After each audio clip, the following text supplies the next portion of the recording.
Okay, to start your embroidery project, you want your piece of linen, your 6-inch embroidery hoop. You're gonna need a needle and some embroidery floss and a pair of scissors. First thing you'll do is take your linen and cut it in half.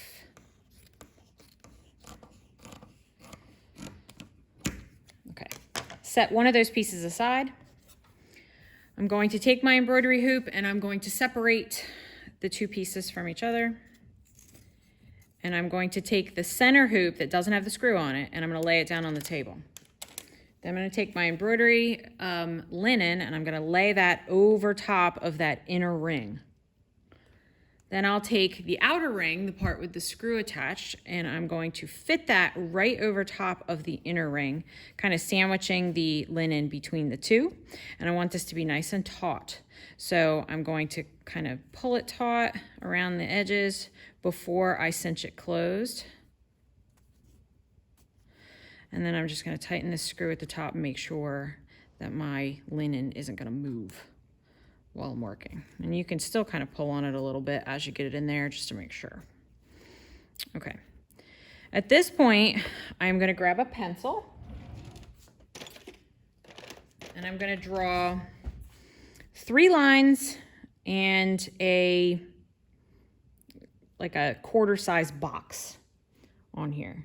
So I'm going to do 1 line, 2 lines, 3 lines, and a box about the size of a quarter.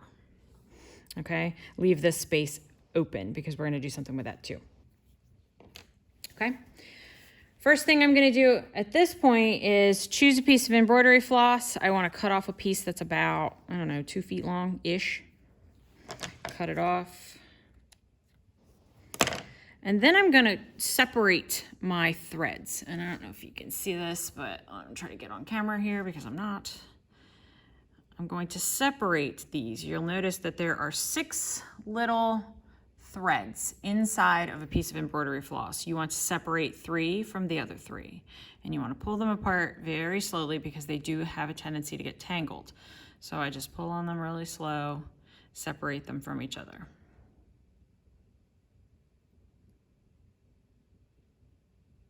It's getting too far apart for me to hold on to.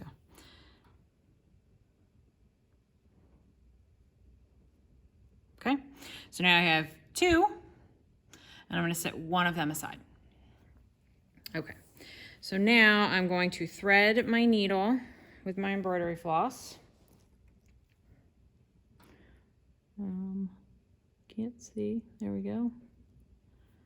All right, and you want there to be a tail about, I don't know, 3 or 4 inches long. And then at the very end of the thread, you want to put a knot. So I'm just going to quick double knot the end. And I don't like these tails, that gets on my nerves, so I'm going to cut that off. Okay.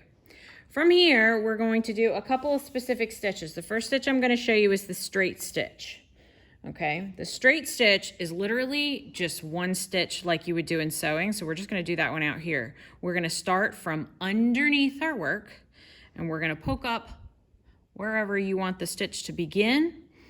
Pull all the way through until you reach the end of the knot.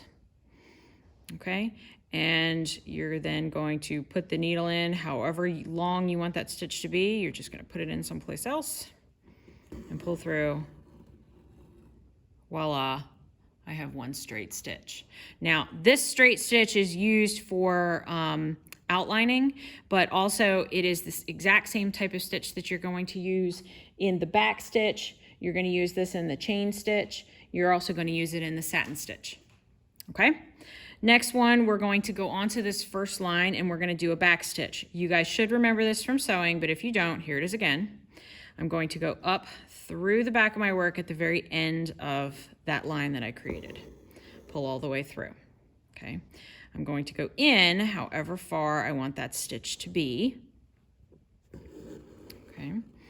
And then I'm going to come up about a stitch length away from that stitch that I just created.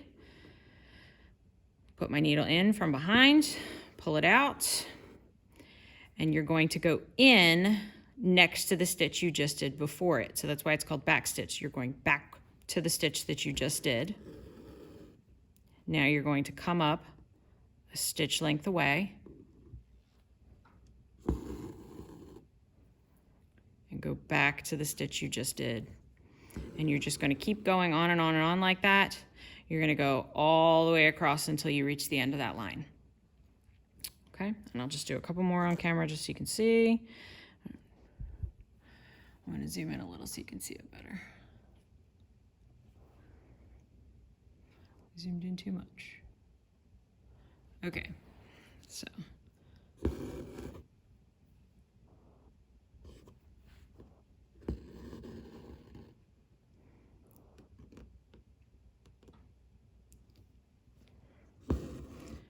Now, my lines are all crooked, but as you do this, you will get better at it.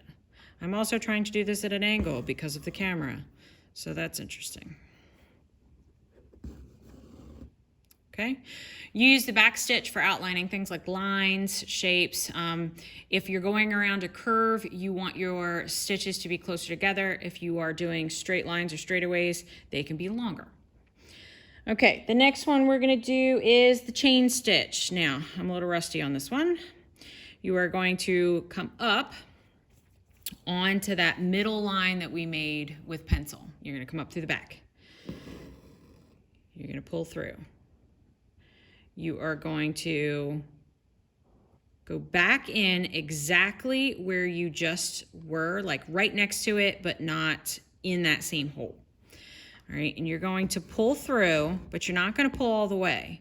You're going to find yourself a little loop, okay? You're going to leave that loop on the embroidery, and you're going to come up a stitch length away. And as you come up, you will take this needle and you will loop it through that loop that you just created and pull away from yourself. Okay, I know that was probably confusing. So I'm going to go in right next to where I just came out. Okay, pull through until I have a loop left on my embroidery, come up through the back of the fabric a stitch length away, and catch that loop as you come through. Okay, and that's how you do the chain stitch. So in through where you just came out, leave a loop behind, come up a stitch length away, and grab a hold of that loop as you come through. Okay. To lock it in place at the very end, you just sink it down and it's done. Okay. The next one we're gonna do, I'm actually running out of thread. So let's see, the satin stitch is, yeah, satin stitch is just like the straight stitch, only you are filling in something. So you start out at the corner of this box down here at the bottom, and I'm probably gonna run out of thread doing this. Come out the corner, and I'm tracing this box. So I'm just gonna draw, basically stitch a line straight across here to the other end of that box and pull through. And I'm going to go up where I just came out, right next to where I just came out. And I'm going to go back the other direction. I'm going to try to get those as close together as I possibly can. Okay, right next to where I just went in.